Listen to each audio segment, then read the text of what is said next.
بسم الله الرحمن الرحیم.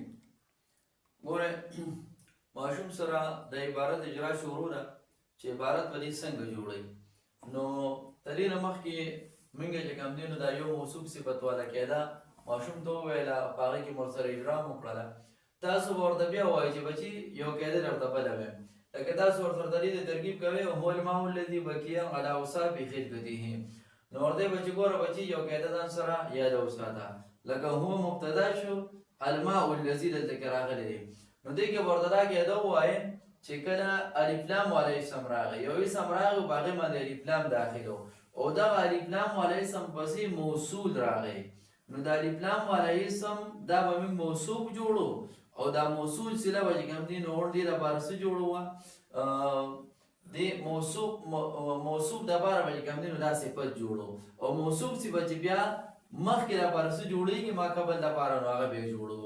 نو ترکیب بیا دې ترکیب سره چې ګوره بچي هو مبتدا الماء موصوف الذي اسم موصول موصول له څه جوړو سله بقیه فعل فاعل اعلی جارا اوصاف مضاف خلقته مضاف الیه مضاف او هی ضمیر مضاف الیه.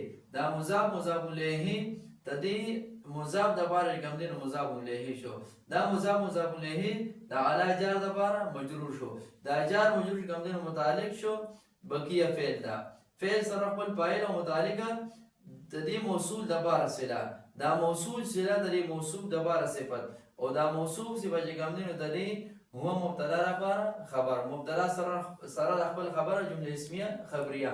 نو په دې ځای کې ماشوم په دې باندې پوهېدل پکار دي چې قاعده داسې ده چې کله د الف لام والا اسم نه پس اسم موصول راغی، یو اسم راغلی په هغې باندې الف لام داخل دی، د دې نه پس اسم موصول راغی، نو د الف لام والا اسم به موږ موصوف جوړو او دا موصول صله دا به ولې کوم دی نو صفت جوړو او دا موصوف صفت بیا دا ماقبل لپاره چې څه جوړېږي نو هغه به بیا واقع کړو. دغه شان ورته تاسو یو قاعده بله ووایئ چې ګورئ کله یو ځای کې چې کوم دی نو دوه اسمه راغله یا درې راغله یا څلور راغله خو په لومړي باندې الف لام نشته دی، په دې دویم باندې ورپسې نشته دی، په دریم باندې ورپسې نشته دی، نو دا به په خپل منځ کې چې کوم دی نو څه جوړېږي دا مضاف الیه جوړېږي. نو ګورئ اوصاف مضاف شو خلقته چې کوم دی نو مضاف الیه مضاف شو.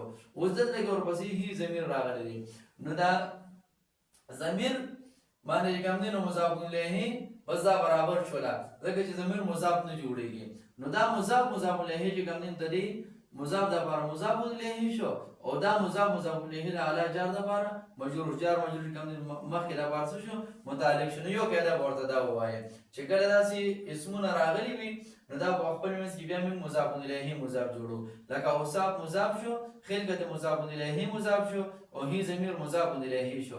نو مضاف الیه د دې مضاف دپاره مضاف الیه شو او دا مضاف الیه د اعلی جار دپاره مجرور شو او جار مجرور کوم دی متعلق شو بقیه فعل ته. نو په دې قاعده باندې څه کې پوهېږئ. نو دا دوه قاعدې شوې، یو چې کوم دی نو موصوف صفت والا او یو مضاف الیه والا او ماشوم سره پکې اجرا هغه کوم دی نو